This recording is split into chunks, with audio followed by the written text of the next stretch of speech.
구약성경 548쪽 열왕기상 18장 35절서부터 40절 말씀까지 받들어 봉독해 드립니다. 물이 제단으로 두루 흐르고 도랑에도 물이 가득 찼더라.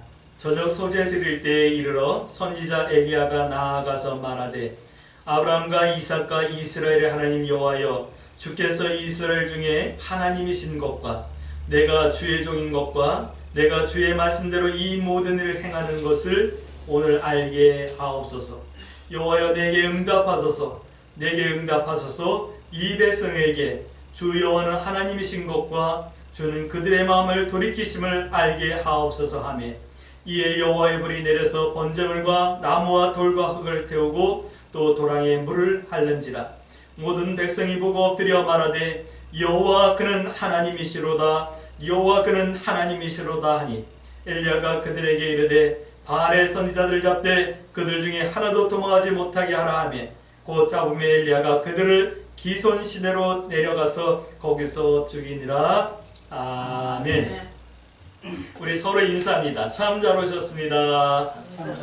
참 잘 오셨습니다. 참 잘 오셨습니다.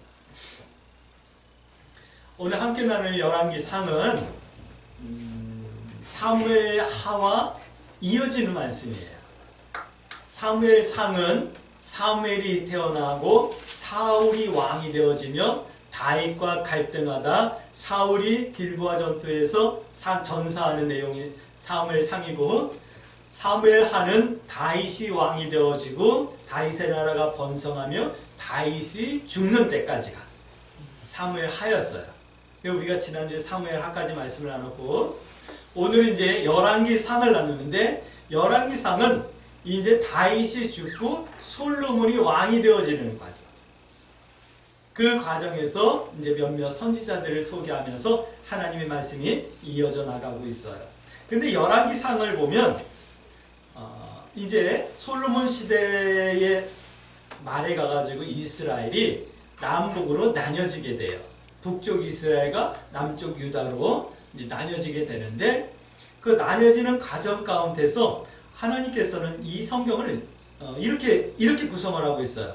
남쪽 유다를 기준으로 해서 북쪽 이스라엘의 역사를 기록하고 있는 게 열왕기상하예요. 그리고 다음 주에 말씀을 나눌 역대상하에서는 북쪽 이스라엘을 기준으로 해서 남쪽 유다에 대한 역사를 기록하고 있어요. 그 차이를 이렇게 알고 말씀을 보면 조금 더 선명하게 볼 수가 있죠. 이 열왕기상에서는 다윗이 죽고 솔로몬이 왕이 되고, 솔로몬이 이제 성전을 건축해요. 성전을 건축하고 솔로몬의 나라가 이제 태평성대를 누리게 되죠. 그런데 문제는 마음이 변하게 돼요. 솔로몬의 마음이 하나님을 향해서 온전했던 마음, 1000번제를 드리면서 받았던 지혜로 하나님의 성전을 지으며 하나님의 은혜를 누렸던 솔로몬의 마음이 변화되어지는 거예요. 그 예전 같지 않게 돼요. 그래서 하나님께서는 이스라엘 나라를 갖다가 남북으로 나누는 거예요. 남쪽은 솔로몬의 아들이었던 르호보암이 왕이 되어지고, 북쪽은 신하였던 여로보암이 왕이 되어지는 그런 말씀이 오늘 열왕기상이에요. 근데 하나님께서 12장 24절 말씀 보면 하나님께서 나라를 나누셨다라고 말씀하고 있어요. 그 이유가 뭐냐면 솔로몬의 마음이 변했기 때문이다 라고 증거하고 있어요. 성도들이 참 마음이 한결같다라는 게 참 힘든 것 같아요. 저도 처음 개척했을 때 그 뜨거운 열정 같은 게 이제는 좀 많이 사라진 것 같아요. 근데 어린아이 때는 막 활동량이 많다가 20살, 30살 됐는데도 어린아이처럼 활동할 수는 없잖아요. 뭐 그렇게 이해를 하고 나름 하나님 앞에 그냥 부끄럽지만 제가 어린아이처럼 이렇게 활발하게 뛰어놀지는 못하지만 이제 어른처럼 좀 성숙해지려고 하고 있어요 라고 하면서 기도는 하고 하나님 앞에 은혜를 구하지만 마음이 한결같지 않은 거에 대해서는 늘 죄송한 마음이 있어요. 여러분들은 어떤가요? 처음 은혜 받을 때 그 마음과 지금의 마음이 같은가요? 처음 은혜 받을 때 그 마음이 여러분들 속에 계속 남아있을 수 있게 되길 주의 이름으로 축복합니다. 그게 마치 뭐냐면 불씨와 같은 거예요. 이렇게 모닥불을 피워보면 요즘은 캠핑을 가면 불멍이라는 걸 많이 해요. 방송에서도 많이 나오잖아요. 이렇게 나무를 떼면서 밤에 불을 보면서 이런저런 그냥 생각도 하고 멍 때리기도 하고 하는 거예요. 근데 불이 나무가 다 타고 나면 불이 꺼진 것 같지만 그 밑에 불씨가 남아 있어서 다시 걷다가 작은 나무를 얹고 나무를 얹으면 다시 불이 이렇게 확 살아나잖아요. 그것처럼 우리의 마음이 그렇게 불씨와 같이 우리 속에 좀 남아있을 수 있게 해주세요라고 하는 이 기도를 할 수 있게 되길 주의 이름으로 축복합니다. 이렇게 나뉘어진 이때부터 유다와 이스라엘은 계속 전쟁을 해요. 그러다가 결국은 아수르의 북쪽 이스라엘이 망하고 바벨론의 남쪽 유다가 멸망하게 되는 거예요. 그리고 예수님 당시에는 로마의 지배를 받게 되고 1945년 5월에 이스라엘이 다시 독립해서 지금의 이스라엘이 세워진 거예요. 기억하셔야지만 됩니다. 열왕기 상하, 사무엘 상하, 열왕기 상하, 역대 상하 이 모든 말씀들 우리가 역사서라고 말씀하고 있어요. 표현하고 있어요. 근데 역사를 말씀하는 것이 아니라 이 성경 말씀을 통해서 우리들에게 하나님의 마음을 알려주시는 거고 성도의 믿음이 무엇이어야 되는지 어떠해야 되는지 말씀해주고 있는 거예요. 그러니까 역사를 통해서 말씀하시는 하나님의 음성을 들으시고 우리의 믿음과 우리의 마음을 한번 점검해 볼 수 있는 그런 은혜가 있어지길 주의 이름으로 축복합니다. 첫 번째, 기적이 아니라 믿음이라고 하는 말씀을 드립니다. 성경을 보면 징검다리처럼 이렇게 징검다리처럼 승리하는 모습이 나와요. 성도가 이기는 모습이 나와요. 출애굽기에 보면 모세가 바로를 이기는 모습이 나오죠. 그건 이길 수 없는 전쟁이었거든요. 이길 수 없는 싸움이었거든요.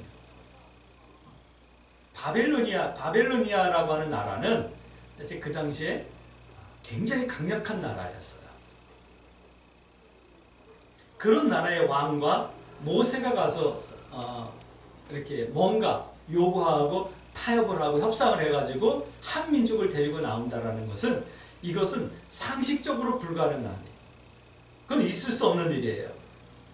또 다윗과 골리앗 때 싸움도 마찬가지예요. 사무엘 상에서 나오죠. 골리앗은 칠척장사예요.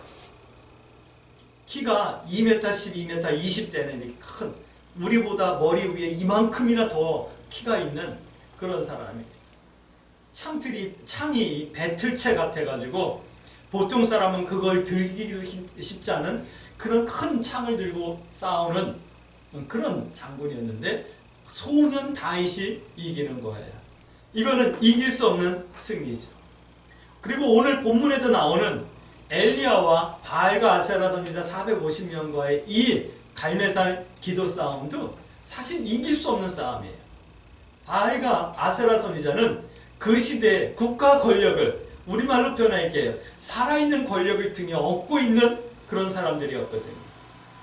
북쪽 이스라엘은 아합이 왕이었고 아합보다도 더 악랄하고 강력한 이세벨이 왕비로 있는 그리고 전폭적인 지지를 받고 있는 바알과 아세라 선지자 그들과 함께 오늘 갈매산에서 맞붙은 거예요. 이길 수 없는 싸움이죠. 그런데 이런 전투들을 보면 다 이겼어요. 누가요? 믿음의 사람이 이겼어요. 이김은 기적이 아니라 믿음으로 이겼다라는 말씀을 드리는 거예요.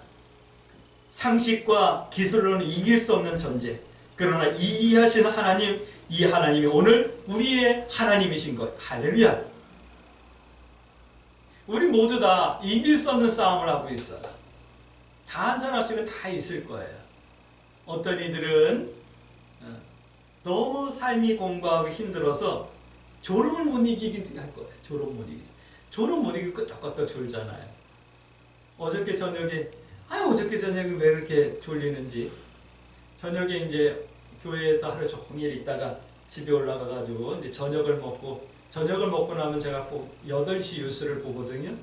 8시 뉴스가 시작하는 것 같았는데 정신 차려보니까 뉴스가 다 끝나가지고 일기예보하고 있더라고요.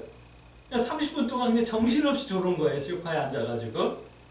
또 어떤 사람들은 배고픔과의 전쟁을 하고 있죠. 배고픔을 면하기 위해서 열심히 일하기도 하고, 어떤 사람들은 육신의 질병과 전쟁을 하기도 하죠. 이런 사람마다 누구든지 이기지 못할 전쟁을 하고 살아가고 있어요. 그러나 기억하셔야 우리는 반드시 이기게 될 거예요. 할렐루야. 그리고 그 이김은 기적이 아니라 믿음이라는 것을 기억하셔야지만 돼요. 여러분들 믿음으로 이겨낼 수 있게 되길 주의 이름으로 축복합니다.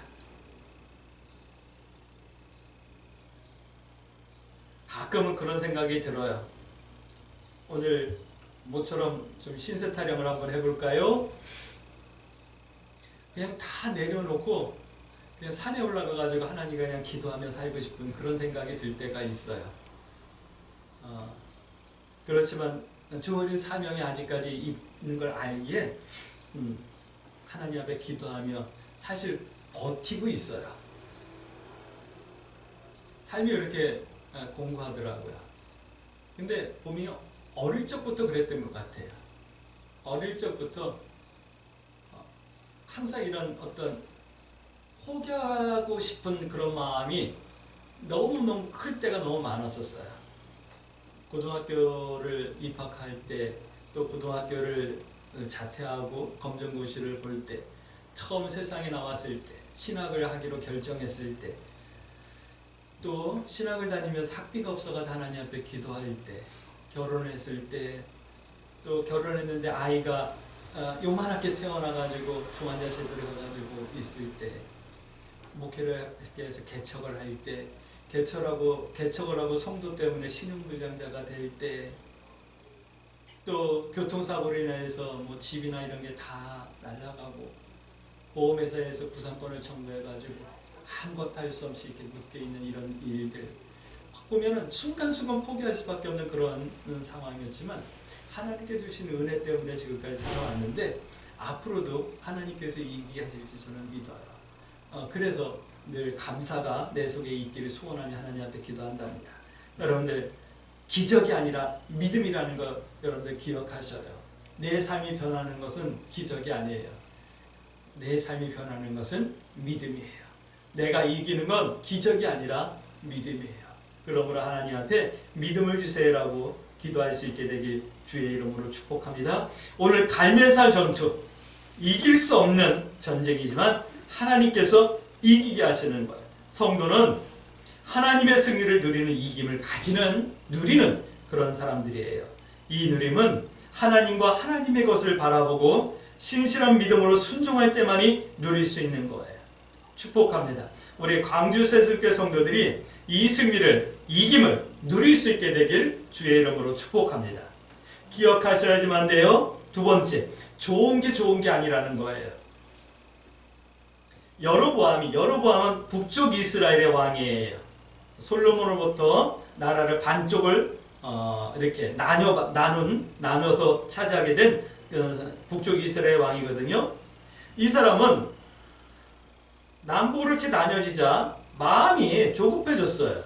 그래서 어떤 일을 했냐면, 이 북쪽에 있는 사람이 남쪽에 있는 예루살렘으로 예배드리러 내려갔다 왔다 갔다 하면 이 사람들의 마음이 르호보암에게로 갈 거야. 그럼 나는 배신당하겠지. 뭐 이런 생각을 한 것 같아요. 그래서 어떻게 되냐면 북쪽에 있는 베델에다가 제단을 만들고 거기서 분향을 하게 해요. 아무나 양 한 마리 끌고 와가지고 나 제사장 할래요 하면 제사장으로 세워주는 그런 일을 해요. 거기에다가 한 수 더 떠요. 자기가 제사하는 분향을 해요. 근데 오늘 15장입니까? 13장입니까? 13장 말씀을 보면 자신이 스스로 분향을 하는데 하나님께서 이름 없는 나이 많은 선지자를 베델로 보내요. 그리고 분향하는 이 여로보암을 향해서 하나님의 뜻을 전하게 해요. 하나님 앞에 예배드린다라고 하면서 그러면 되겠느냐 하면서 책망을 하는 거예요. 그러면서 당신이 하는 것이 잘못되는 거기 때문에 제단이 갈라질 겁니다. 그러니까 제단이 정말 갈라졌어요. 그러니까 여로보암이 화가 났나 봐요. 괘씸했겠죠. 저 선지자를, 저 노인을 잡아 그랬는데 이 폈던 이 손가락이 이렇게 오그라드는 거예요. 그러니까 이 여로보암이 하나님 앞에 굴복하고 선지자에게 가가지고 나를 위해서 기도해 주세요라고 해서 이 팔을 펴요. 선지자가 펴줘요. 기도해서. 그리고 이 선지자는 하나님 말씀대로 이제 돌아가는 거예요. 근데 하나님께서 이 선지자에게 어떻게 말씀을 했냐면 가가지고 여로보암을 책망하고 거기서 머물지도 말고 먹지도 말고 사람을 만나지도 말고 바로 네 집으로 돌아가라라고 말씀을 하셨거든요. 그리고 보냈거든요. 근데 이 늙은 선지자 말고 다른 선지자가 그 얘기를 들은 거예요. 하나님의 선지자가 가지고 이렇게 여로보암을 책망해가지고 그런 일이 있었대요 라고 하는 소문을 들었어요.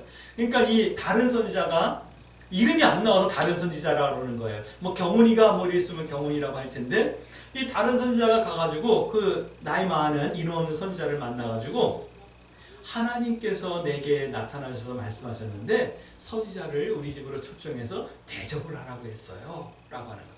그러니까 그거 좋잖아요. 대접을 받으라고 그러는데 그러니까 이 이름 없는 선지자가 그 선지자의 집에 가가지고 음식을 나누고 음식을 먹고 쉬어요. 근데 그때 하나님께서 말씀하시는 거예요. 내가 너에게 뭐라고 말했느냐?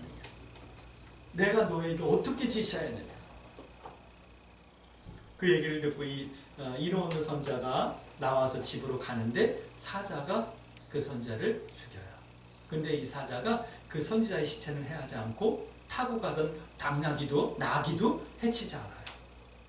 그래서 그 음식을 대접했던 선지자가 갖다 장사 지내는 이런 내용이 나오는데 뭐 이 말씀을 우리가 또 깊게 나누면 여러 가지 말씀들을 나눌 수 있는데 이런 말씀을 드리는 거예요. 좋은 게 아니라는 거예요. 보통 사람들은 좋은 걸 선택해요. 좋은 게 아니에요. 온전함을 끝까지 순종함으로 쫓는 것이 좋은 거예요. 할렐루야. 성도는 좋은 것을 선택하는 사람이 성도가 아니에요. 옳은 것을 선택하고 바른 것을 선택할 줄 알아야 되고 하나님의 뜻을 선택할 줄 아는 사람이 성도인 거예요. 때로는 나의 선택이 나에게 외로움을 줄 수 있고 나의 선택이 나에게 손해가 될 수도 있고 내가 어떤 피해를 볼 수도 있어요. 그럼에도 불구하고 성도는 좋은 것이 아니라 옳은 것, 바른 것, 하나님의 뜻을 선택해 낼 수 있으셔야지만 되는 거예요. 근데 우리 한국교회 성도들이 한국교회가 그것을 하지 못하는 거예요. 그러니까 세상 사람들과 똑같은 삶을 살아간다, 똑같은 대접을 받고 있는 거예요. 다시 말씀드릴게요. 교회가 교회다워지지 못하는 거고 성도가 성도다워지지 못하는 거예요. 우리 광주 새순교 성도 여러분, 여러분들을 축복합니다. 성도다운 선택을 해내며 살아갈 수 있게 되길 주의 이름으로 축복합니다. 그래서 어떤 시대이건 어떤 상황이건 14장 13절 말씀처럼 하나님을 향하여 선한 뜻을 품고 지키고 있어야지만 되는 거예요. 할렐루야. 자, 세 번째 이런 말씀을 드립니다. 기준을 가지고 있으라 라고 하는 말씀을 드립니다. 여러분들 삶의 기준이 무엇입니까? 어디가 기준입니까? 기준을 줄 수 있게 되길 주의 이름으로 축복합니다. 요즘 사람들은 기준이 연예인들인 것 같아요.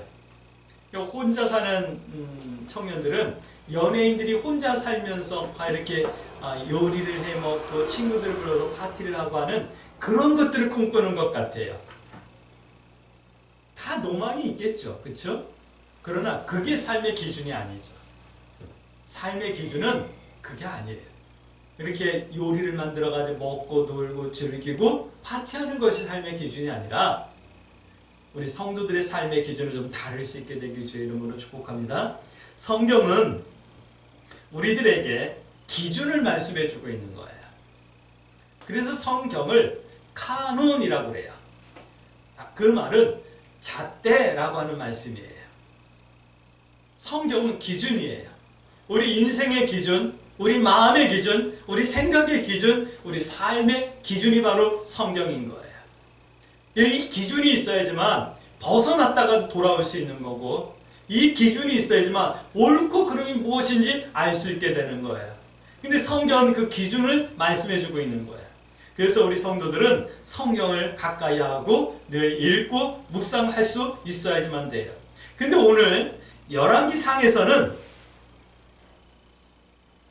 성도들이 하나님 앞에서 이런 기준을 좀 가지고 살아야 된다라고 하는 삶의 기준을 이렇게 말씀하고 있어요.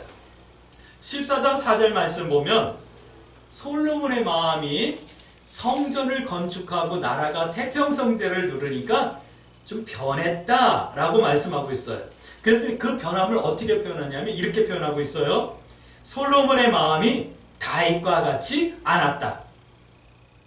다윗과 같지 않았다라고 말씀하고 있는 거예요. 또 15장 3절 말씀 보면 솔로몬의 손자 아비암이 나와요. 아비암.